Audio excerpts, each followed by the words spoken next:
I want to share my story about events that have happened to me over the past year. I have never been a religious person, interested in all kinds of mysticism, but without much trust. However, what has begun to happen to me over the last year has called into question all the trust that I used to have in me. I don't know if these dreams are related to negative events in my life in general, or if this has always been a feature of mine that I didn't pay attention to before.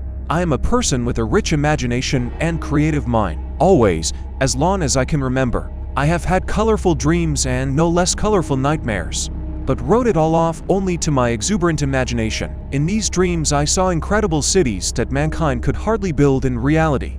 Memories of them are breathtaking even now, but the dreams remain dreams, because in them I always remain only an invisible observer. That world lived without my interference, and no one ever paid attention to me, and I never interacted with anyone or anything there, but it was different now. I remembered the first flash clearly, as if it had happened last night, but in fact it was winter. I wasn't tired.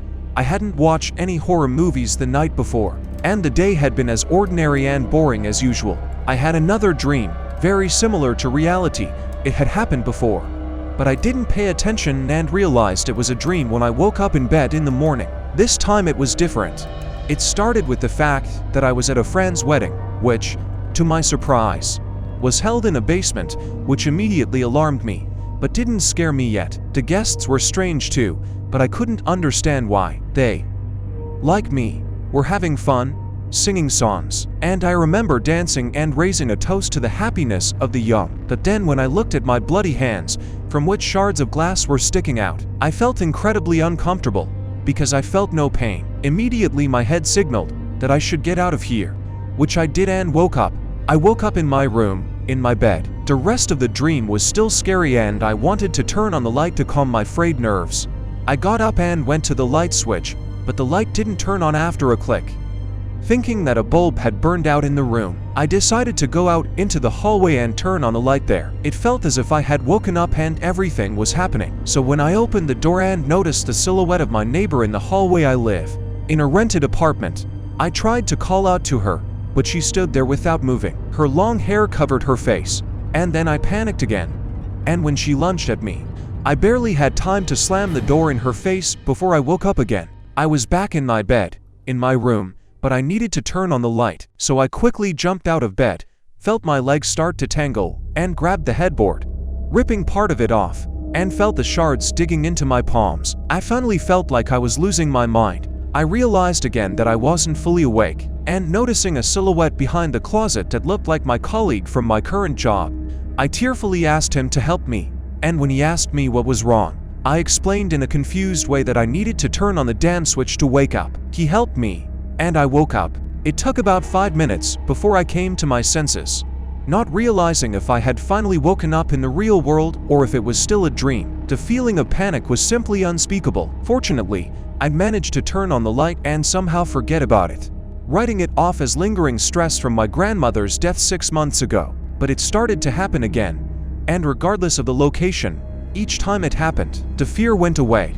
I began to realize that I was dreaming, and also to realize that I could do things in this world that I couldn't do in life. For example, flying in dreams and traveling from one point to another with a thought. During these frequent exits, I also began to notice that these inhabitants, I don't know what to call them exactly, also began to show interest in me. That is, they began to pay attention to me, sometimes trying to attack me.